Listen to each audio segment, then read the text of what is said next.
Abra sua Bíblia, por favor, em Mateus capítulo 6. Mateus, nós estamos caminhando para o final do sermão, do primeiro sermão do Senhor Jesus. Mateus capítulo 6, nós vamos ler a partir do versículo 19. Quem teve o privilégio de estar aqui domingo passado, acompanhou a leitura até o versículo 18.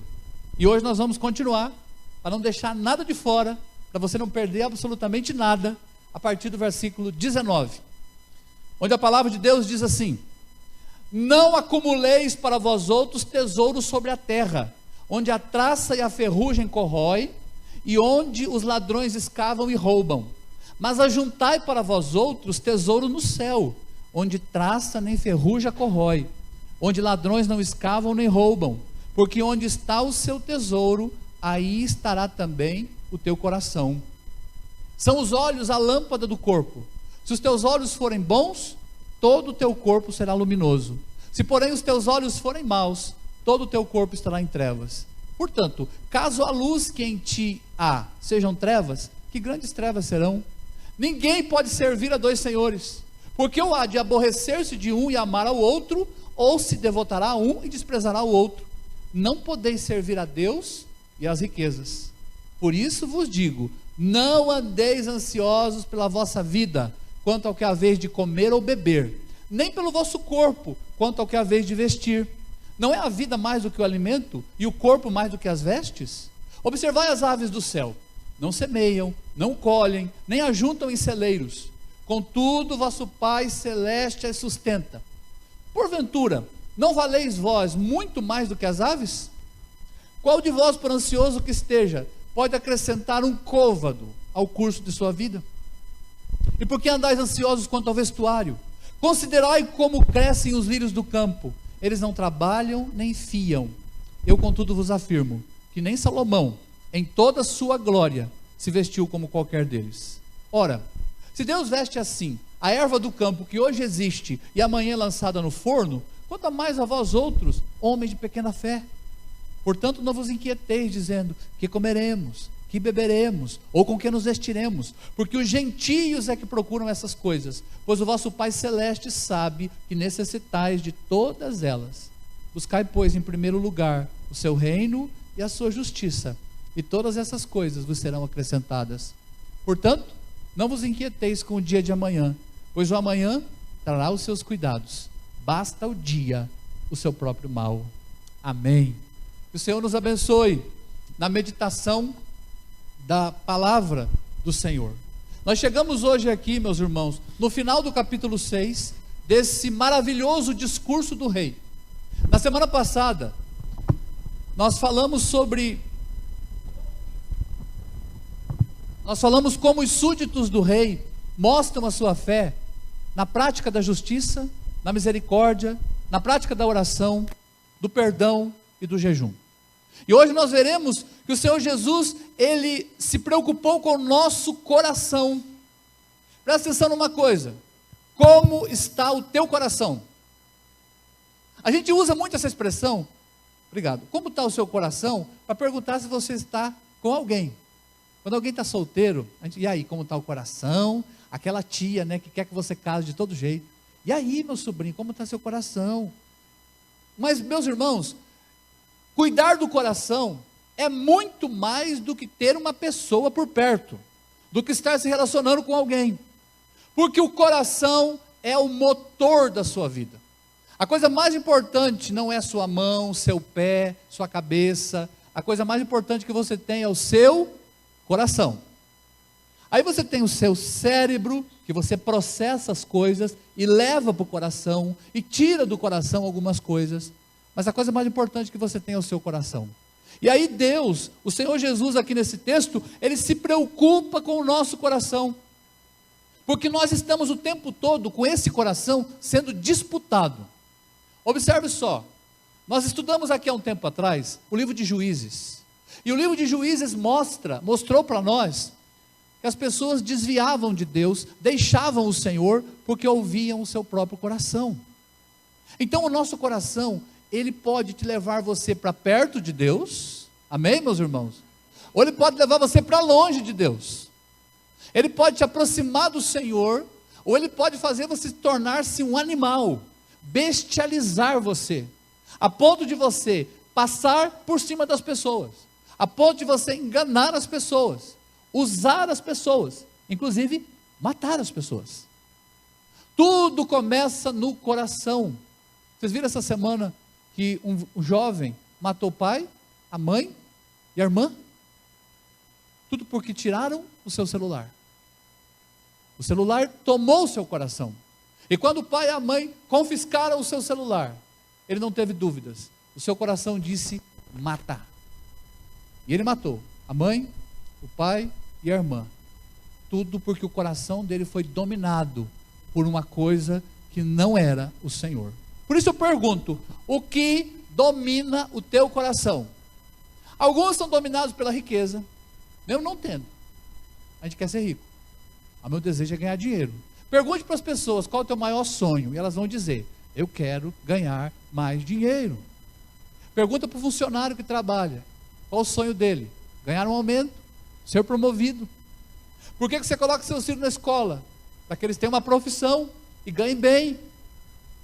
Então a riqueza é um sonho de todo mundo, mas ela pode dominar o coração. Esse é um dos exemplos. Mas então eu pergunto, o que domina o seu coração? Por isso hoje nós vamos falar, o rei que cuida do coração dos seus súditos. E Jesus dá algumas soluções, alertas para o nosso coração. E a primeira solução que o Senhor Jesus dá para os seus súditos, no rei que cuida do coração deles, cuidado com a sedução das riquezas. Vou repetir, o primeiro cuidado que Jesus fala é dizer, ei, cuidado com a sedução das riquezas. Veja que o texto não diz cuidado com as riquezas, mas ele diz cuidado com a sedução delas.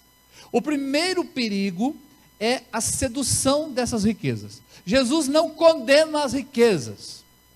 Ele não condena, por exemplo, você trabalhar e ganhar mais.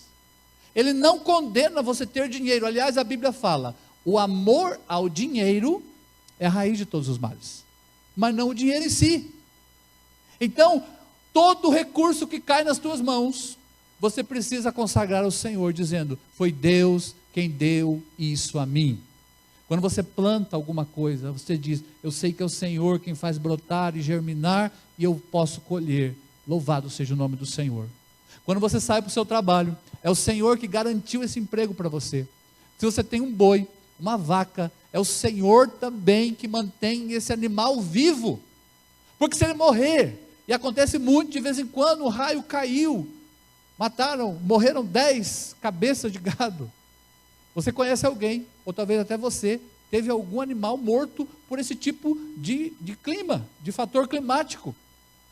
Então é Deus quem cuida das nossas ovelhas, é Deus quem cuida do seu cachorro, é Deus quem cuida do seu gato, do seu peixinho, e é Deus quem cuida da sua vida. Então, cuidado com as riquezas, porque as riquezas elas são uma bênção de Deus, mas elas podem se transformar num problema para nós. Olha o que o texto diz, não acumuleis para vós outros tesouros na terra, porque aqui na terra, a traça corrói. Ele está falando de roupa aqui. Antigamente ser rico significava ter roupas boas. E qual que era o grande inimigo da riqueza da roupa? A traça, que corroía a roupa. Ou também eles acreditavam que o metal trazia riqueza. E eles, se alguém tinha um objeto de metal, essa pessoa era rica. Mas o problema é que a ferrugem é inimiga do metal. Aqui a ferrugem corrói. Jesus fala, cuidado para você acumular tesouro. E tinha um terceiro inimigo da riqueza, que eram os ladrões. Ah, não é roupa, é o ouro, não enferruja, mas o ladrão poderia vir e roubar. Então Jesus fala, não acumulem tesouros sobre a terra. Ele não está falando de você fazer previdência, porque a Bíblia fala em outros textos, para você ser como a formiga, que guarda no inverno, no verão, para ter o que comer no inverno. José armazenou comida nos 7 anos de fartura lá no Egito, porque quando veio a seca, o Egito tinha comida. Deus não condena que você guarde um pouco. Aliás, Calvino dizia que o cristão vive com 80% de tudo que ganha. 10% é do Senhor, e outros 10% é uma poupança. A poupança que você guarda, dizendo isso aqui é uma reserva que eu tenho para realizar algum projeto de vida. Então, Deus não condena que você trabalhe, não condena que você prospere, Ele só condena que você não, Ele diz assim, não coloque o coração nas suas riquezas, não coloque o seu amor nas riquezas. Então o primeiro problema aqui é, não acumule esse tesouro. E ainda sobre essa questão de riqueza ele fala, ajunte tesouro no céu. O que é ajuntar tesouro no céu? Tem algumas igrejas por aí que disseram assim, a Bíblia manda juntar tesouro no céu, então traz o teu dinheiro aqui, para a gente comprar um lugar no céu. Não é isso que está falando, não é valor deste mundo. Ajuntar tesouro no céu é ler a palavra, você concorda? Diz amém. Ajuntar tesouro no céu é orar, como você ajoelhou. Ajuntar tesouro no céu é ir à igreja, como você está aqui. Ajuntar tesouro no céu é entregar a vida a Cristo, é buscar o Senhor em primeiro lugar, é ter o seu nome gravado no livro da vida, porque a Bíblia diz que no último dia livros serão abertos, e todos nós vamos chegar diante do Senhor. A Bíblia diz que um dia, quando Jesus voltar, Ele vai julgar a terra com justiça, e Ele vai abrir livros, e aí então o Senhor vai chamar nome por nome das pessoas que estão no livro da vida.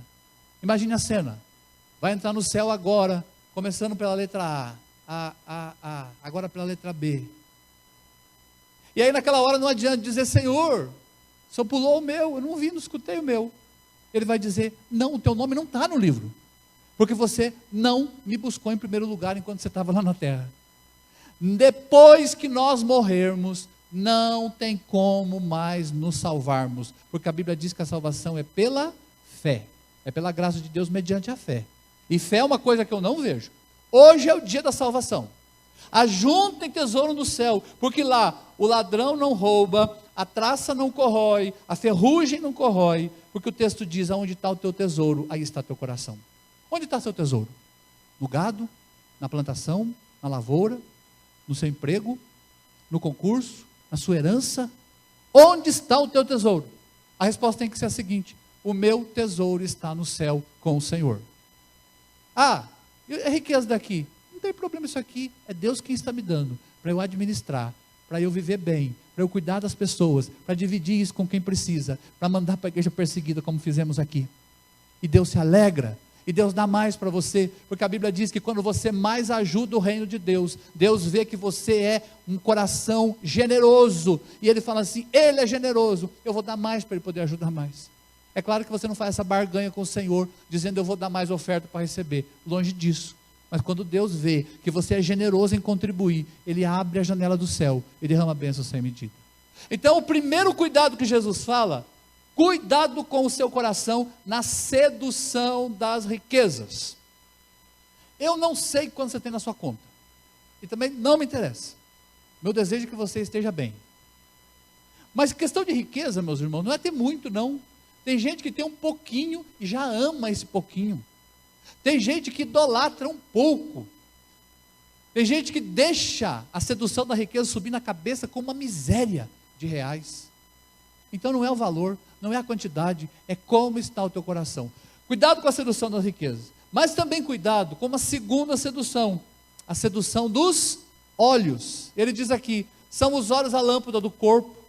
Se os teus olhos forem bons, todo o teu corpo será luminoso. Se porém os teus olhos forem maus, todo o teu corpo estará em trevas. Portanto, caso a luz que em ti há sejam trevas, que grandes trevas serão. O segundo problema que Jesus alerta é o perigo dos nossos olhos, aquilo que nós vemos. O apóstolo João, ele fala sobre a concupiscência da carne e dos olhos. Os nossos olhos são o quê? A entrada de tudo aquilo que vai para o nosso cérebro. Você tem duas entradas: ouvido, que você ouve, e o que você vê. Só entra por aí. Vê e o que você ouve. E isso aqui vai para o teu cérebro. E o teu cérebro vai para o coração. Então ele diz aqui, cuidado com a riqueza, mas também cuidado com o que você vê. A Bíblia conta a história de vou contar 3 exemplos, mas tem mais, de pessoas que destruíram a vida delas porque viram com os olhos. Quando Deus entregou a terra prometida para o seu povo, lá com Josué, essa história está em Josué capítulo 7, Deus falou, eu quero que vocês matem todas as pessoas, queimem todas as roupas, e o ouro e a prata vocês guardam para mim, para a construção do templo. A ordem era simples. Vocês não podem tocar em nada, é do Senhor o ouro e a prata, e é para matar todas as pessoas, e é para queimar toda a cidade. Um homem chamado Acã, ele viu uma capa babilônica, bonita capa. Ele também viu uma barra de ouro e uma barra de prata. Ele olhou para um lado, olhou para o outro, pegou a capa, enrolou a prata e o ouro e colocou debaixo da tenda dele, da barraca dele. E eles foram lutar. E a Bíblia diz que eles perderam a batalha. Aí Josué falou: como, Senhor? O que aconteceu? Porque nós perdemos a batalha contra o inimigo tão fraco. E aí então Deus fala: porque tem coisa condenada no meio de vocês. Eles fizeram então um sorteio e descobriram que foi Acã quem roubou a prata do Senhor, roubou o ouro do Senhor e escondeu na sua tenda, enrolado nessa capa babilônica. Ele foi morto. Ele destruiu a sua vida. Ele trouxe tristeza porque ele deixou que o pecado da ganância dominasse seu coração. E aí quando Josué falou: o que você fez? Ele falou: eu vi uma capa, eu vi o ouro, eu vi a prata, e isso aqui dominou meu olhar. Também a Bíblia fala de Davi, que estava um dia no palácio, sem fazer nada, numa tarde, olhou lá para baixo, ele viu uma mulher tomando banho na casa dela. O nome dela era Batseba, casada com o general dele, Urias. E aí então ele falou: quem é aquela mulher? Ela é Batseba, mulher do teu general. Mande chamá-la. O rei mandou, e ela vai. Ele teve relações com ela. Ela foi embora. Alguns dias depois ela falou: rei, eu estou grávida. Davi então pensou: bom, agora vamos ter que resolver esse problema. Chame o marido dela. Vem, tira umas férias. Ele vem, vai para casa. Ele falou: não vou para casa. Como eu vou poder ir para casa se os meus colegas, os meus irmãos de batalha estão lá na guerra? Eu vou ficar aqui em frente ao templo. E Davi falou: mas não tem jeito. Aí Davi embebedou ele, deu bebida, falou: vai para casa. E ele não foi. A Bíblia conta a história que ele ficou dormindo em frente ao templo. Meus irmãos, que homem íntegro, porque ele falou: eu não posso ir para ficar com a minha esposa enquanto os meus colegas, os soldados, estão lá na guerra. Aí então Davi tomou uma outra atitude. Davi escreveu uma carta que ele mesmo levou para o comandante dele, falando assim: coloque esse homem na frente para que morra. Rei Davi. E aí então Urias foi, entregou a carta e o comandante falou: você vai ficar na frente aqui. Mataram, ele falou: ó, está feito. Aí Davi trouxe a viúva, aparentemente tudo estava bem. Depois o Senhor confrontou, e essa criança morreu. E Davi escreveu o Salmo 51, quando arrependeu do seu pecado. Por último, a nossa querida mãe, Eva. Por que Eva caiu? Porque ela viu o fruto, era bonito, bom para se comer, agradável aos olhos. Ela comeu, entregou para Adão, ele comeu, e naquele momento o pecado entrou e destruiu a nossa vida. Tudo porque não cuidaram dos olhos. Cuidado com os seus olhos. Nós temos uma cultura visual à nossa volta. Nós temos televisão, se bem que ela já está passando, né? Agora nós temos as mídias sociais, as cores, as fotos, os apelos visuais, os cartazes. Tudo apela para o nosso visual. As vitrines, a sedução dos olhos está o tempo todo ao nosso redor. Mas você deve usar os seus olhos para louvar ao Senhor pela obra maravilhosa da criação. E tome muito cuidado para que os teus olhos não sejam entregues ao pecado. Porque se o pecado entrar, vai entrar pelos olhos e o teu coração vai ser tomado pelas trevas. É o que o texto diz. Esse é o segundo alerta de Jesus. Cuidado com a sedução dos olhos. Também Jesus dá um terceiro alerta. Cuidado com a sedução de outros senhores. Versículo 24. Ninguém pode servir a dois senhores, porque ou aborrecerá de um e vai agradar o outro, ou devotará a um e desprezará o outro. Você não pode servir a Deus e as riquezas. O tempo todo nosso coração está sendo disputado por vários senhores. Você quer ver um senhor que sempre disputa o nosso coração? O trabalho. Meu propósito é trabalho. Se você perguntar para alguém qual que é o teu defeito, tem gente que fala assim: meu defeito é trabalho. Eu, graças a Deus, não tenho esse defeito. Tem pessoas que falam: meu defeito é trabalhar. É claro que você tem que trabalhar, mas cuidado para você não deixar o trabalho virar o teu senhor. Sabe qual outro senhor perigoso também? A própria família vira um senhor. Tem gente que pergunta, qual a coisa mais importante que você tem? A pessoa diz, a família. Ou a riqueza, ou o próprio corpo.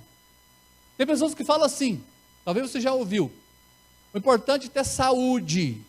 Se tem saúde, todo o resto a gente busca. Não precisa se preocupar, eu quero é saúde. A saúde é um ídolo, a saúde é um senhor. E às vezes eu posso ficar doente, eu posso perder o trabalho, eu posso perder a família, eu posso ficar sozinho. Por isso que o meu Senhor tem que ser Deus. Quem é o Senhor do teu coração? Tem que ser o Senhor. Mas aí Jesus fala do outro perigo. A quarta ideia, cuidado com a sedução da ansiedade. Preocupação. Ele diz aqui, não andeis ansiosos pela vossa vida, quanto ao que haver de comer, beber ou vestir. Então, o que não é ansiedade? Antes da gente ver o que é ansiedade. Ansiedade não é você desprezar a necessidade do seu próprio corpo. Você precisa que o seu corpo fique limpo. Você toma banho hoje, amém? Glória a Deus, ainda bem. Você alimentou esse corpo, você cuida do seu corpo. Não é pecado cuidar do corpo. Ansiedade também não é você fazer uma previdência quanto ao futuro. Eu vou guardar um dinheiro, vou pensar na minha aposentadoria, quando eu ficar velho, eu vou ter um lugar para ficar. Você tem uma preocupação com isso? Isso não é ansiedade. Ansiedade, portanto, não é prevenir-se quanto ao futuro. E também não significa não querer ganhar a vida. Porque alguém pode ler esse texto e falar aqui, não anda ansioso de coisa alguma e veja os passarinhos. Um detalhe, o passarinho não planta e não colhe, mas que horas ele levanta? Amanhã cedo, quando você acordar, eles já estarão trabalhando, catando as sementes que o Senhor deu para eles.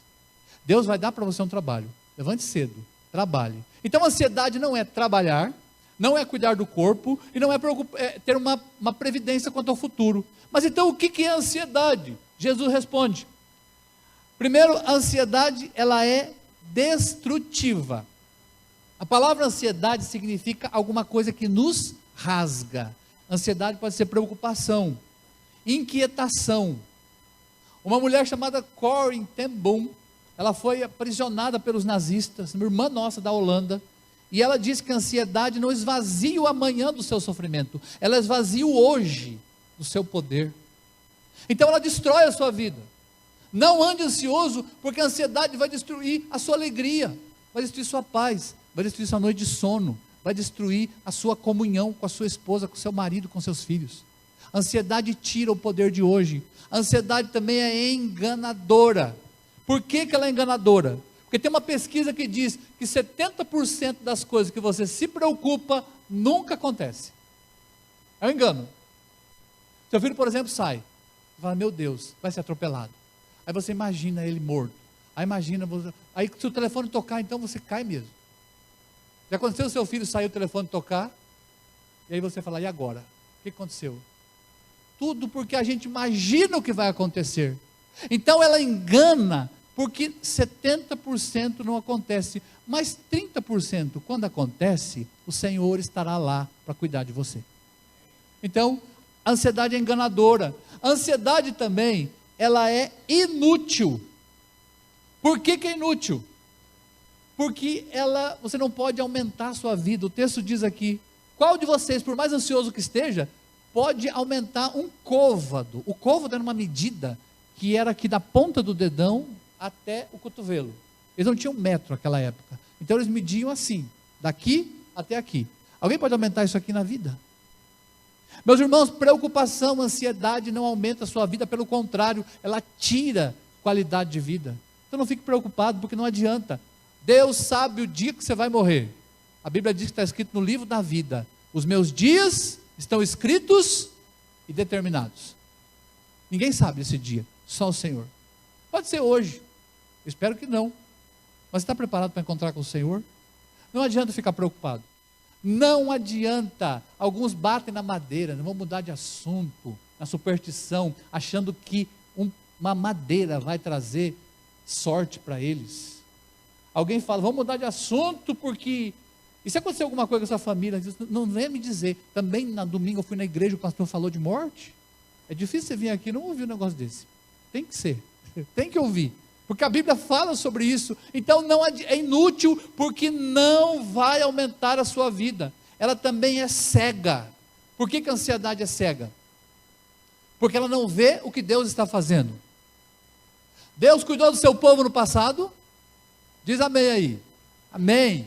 Quando o povo estava no deserto, Deus mandou maná. Deus mandava nuvem para que o sol não os castigasse. Deus mandava fogo para os aquecer. Deus dava vitórias. Deus cuidou de você quando você nasceu. Eu sei que a maioria daqui não nasceu em berço de ouro. A maioria aqui nasceu num lar pobre, onde o seu pai tinha que trabalhar às vezes na diária para trazer comida para dentro de casa. Não foi assim? A maioria tem uma história de trabalho. Alguns aqui não lembram quando começaram a trabalhar, porque foi desde muito pequeno. Começaram a trabalhar e estão até hoje. Então, Deus cuidou de você? Amém. Agora, por que Ele vai parar hoje, em 2024? Será que Ele vai tirar férias? Vai dizer, não, agora você está por conta. O Senhor vai cuidar da minha e da sua vida até o último dia. A Bíblia diz, quando seus cabelos ficarem brancos e te faltarem as forças, eu te carregarei no colo. Meus irmãos, que coisa preciosa. Não se preocupe, a ansiedade ela é cega, porque não vê o que Deus está fazendo. O texto aqui diz que Deus alimenta as aves, Deus alimenta os passarinhos, e Ele diz, você é mais importante que os passarinhos. O texto também diz que Deus dá roupa para os lírios, a planta do campo. Já observou como que as flores são bonitas? Não tem roupa, por mais bonita que seja, que se assemelhe às coisas que Deus faz, as cores das flores. E Ele fala, eu cuido das plantas, eu cuido das flores, eu vou cuidar da roupa de vocês. Não ande ansioso, porque isso é uma cegueira, é inútil. Outra questão, a ansiedade é incrédula, porque Ele diz aqui no versículo de número 32, porque os gentios é que procuram essas coisas. Quem anda preocupado? Gentil. O que é gentil? É aquele que não conhece a Deus. Você conhece o Senhor? Então você não deve andar preocupado, porque quem conhece o seu Deus, quem sabe do Deus providente, quem sabe do Deus que dá tudo para os seus filhos, que supre suas necessidades, jamais anda preocupado, jamais entrega o seu coração para a ansiedade. A gente vive num contexto em que todos são ansiosos. Você liga a televisão, você vê notícias, e você vê as pessoas passando por problemas climáticos, como agora no Rio Grande do Sul. Aí você fica preocupado com eles, e você fica preocupado com a economia, você fica preocupado com o rumo político do país, você se preocupa com o mundo, você se preocupa com a sua casa, se preocupa com o futuro dos seus filhos. Nós temos muitos motivos para ficarmos preocupados. É por isso que a Bíblia manda, pare de se preocupar e confie no Senhor. Então, a ansiedade é coisa de incrédulo. A ansiedade não é cristã, ela é uma coisa que mostra o nosso pecado. Quando o coração domina pelas circunstâncias, ele para de olhar para o Senhor e ele começa a olhar para as circunstâncias. Onde está o teu olhar? Está na promessa de Deus, na palavra de Deus, ou está nos problemas desse mundo? E eu sei que problema você tem. Se eu pedisse assim, faz uma lista de 10 probleminhas que você tem na sua família, no seu trabalho, na sua casa. Eu falei, pode colocar mais? Você tem problemas para colocar. Isso. Talvez você veio para cá com algum problema, mas não se preocupe, o Senhor conhece, Ele sabe e Ele vai resolver de acordo com a vontade dEle, no tempo dEle. Confie no Senhor. A ansiedade é incrédula, porque o meu Deus, o seu Deus, vai resolver todas as coisas no final da história. É o que nós cantamos aqui, não tenha sobre ti um só cuidado qualquer que seja, pois somente um seria muito para ti. Não temas, quando tiver que tomar decisão, é meu, somente meu todo o trabalho. E qual é o teu trabalho? Descansar em ti. Salmo 37, descansa no Senhor. É o contrário de se preocupe com o problema, é descansa no Senhor. Então, a ansiedade é inútil, porque ela é destrutiva, enganadora, ela é cega, ela é incrédula. Mas aí então, para nós terminarmos, Qual é a solução para a sedução do coração? Jesus dá aqui para nós uma receita. A quinta e última ideia, a solução para as seduções do coração. Observe a partir do versículo de número 26. Ele diz aqui: observem as aves do céu. A primeira coisa que nós temos que fazer é fazer um trabalho de observação. O que é observação? É mais do que ver. Observe. É analise. Analise os passarinhos. Veja os animais. Os animais estão sendo cuidados pelo Senhor. E eu preciso observar também outras pessoas que estão sendo cuidadas pelo Senhor. E eu preciso também observar a minha própria vida. Dá uma olhada no seu passado. Deus cuidou de você em todo o tempo. Ele supriu as suas necessidades. Então você precisa fazer um trabalho de observação no que Deus fez e no que Ele está fazendo. E pode ter certeza no que Ele vai continuar fazendo. Segundo recurso para você cuidar das seduções do coração quanto à ansiedade. Saiba que Deus cuida das suas necessidades. Versículo 32. Porque o vosso Pai Celeste sabe que você necessita de todas elas. O que comer, o que vestir, o que beber. Deus conhece as suas necessidades. Deus sabe o que você precisa. E Ele supre essas necessidades. Então observe o que Ele já tem feito. E saiba que Deus supre as suas necessidades. Mas tem mais um outro recurso aqui que a Bíblia diz. Busque o reino de Deus em primeiro lugar. Olha o versículo 33. Buscai, pois, em primeiro lugar o reino de Deus e a sua justiça, e todas essas coisas serão acrescentadas.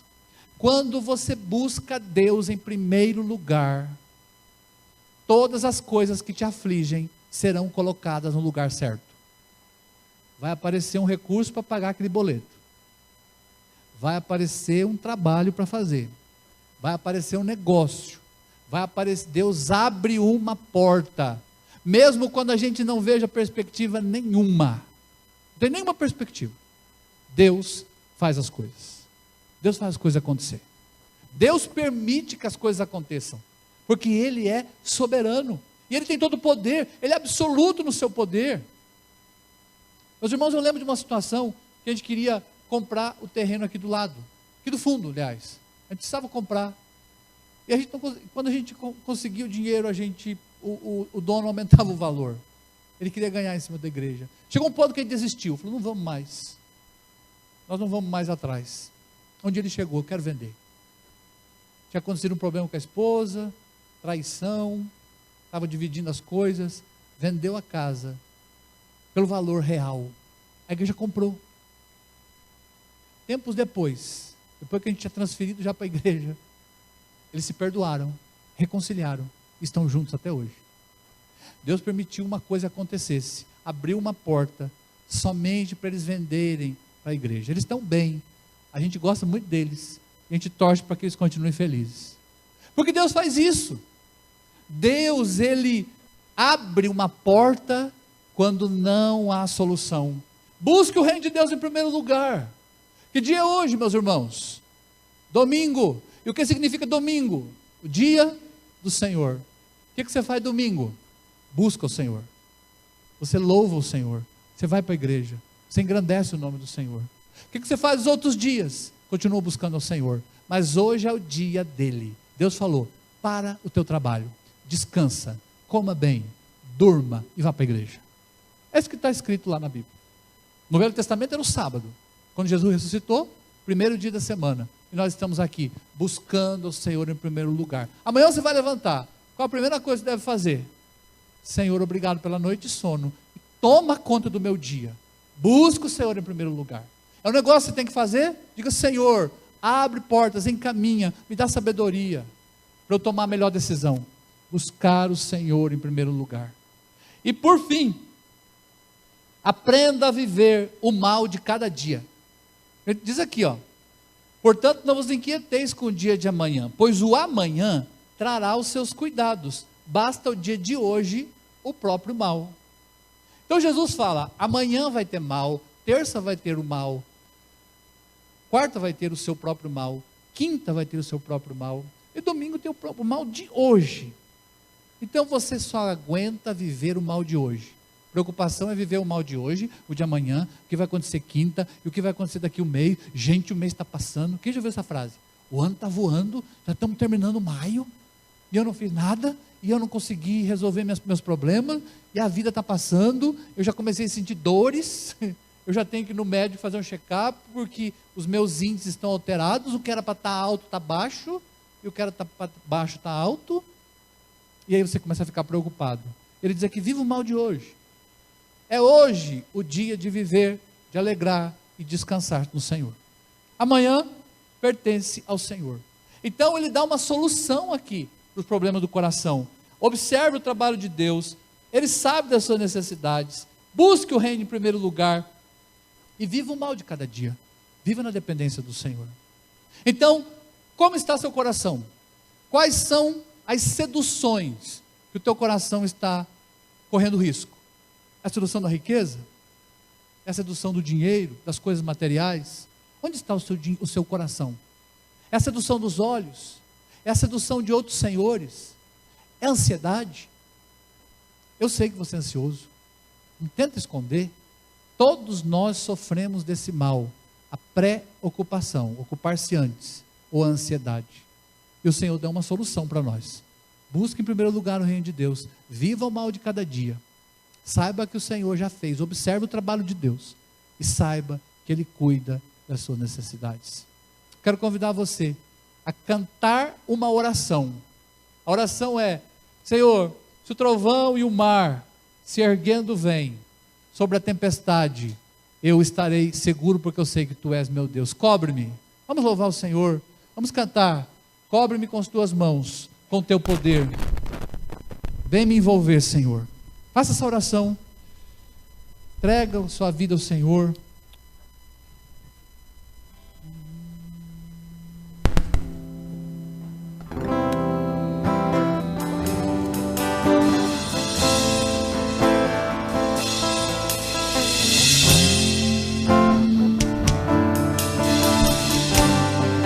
Coloca a mão no seu coração e cante.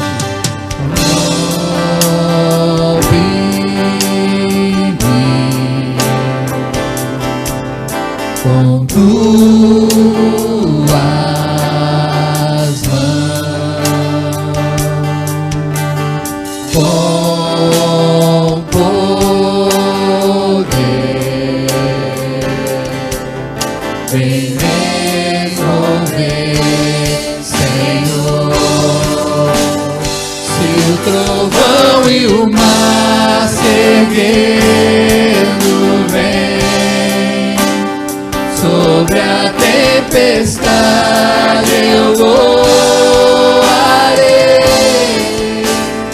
Sobre as águas Tu também és rei. Descansarei, pois sei que és Deus. Minha alma está segura em Ti.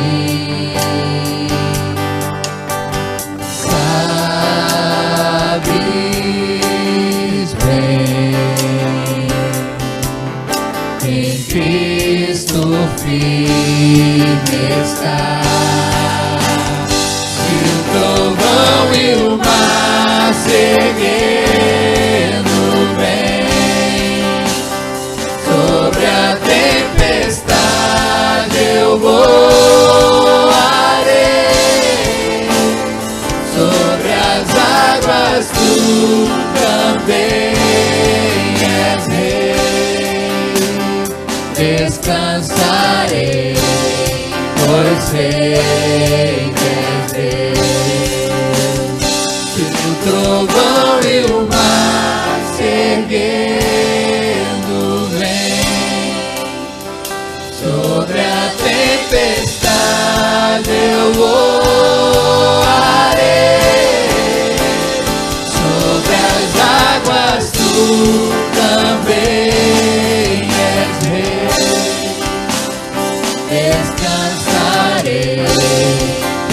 sei que és Deus, descansarei, pois sei que és Deus. O Senhor é Deus, e nós descansamos nas tuas mãos poderosas. Amém, Senhor. Nós descansamos, Pai, na tua soberania, na tua providência, no teu amor por nós.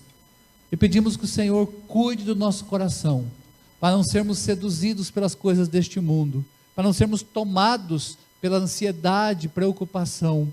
Pelo contrário, que o nosso coração seja tomado pelo Senhor, pela tua graça, pela abundância, pela riqueza da tua misericórdia. E que o Senhor cuide, Senhor, dos meus irmãos que estão aqui, todos eles. O Senhor conhece o coração de cada pessoa que está aqui nesta noite. Eu peço que o Senhor cuide, restaure, anime, para que essa pessoa continue confiando inteiramente no Senhor. Abençoa os irmãos perseguidos, abençoa os crentes que sofrem perseguição, Pai, agora. Restaure e anima seus corações também. E abençoa a nossa semana. Nós entregamos tudo nas tuas mãos. Te louvamos e te agradecemos. Em nome de Jesus.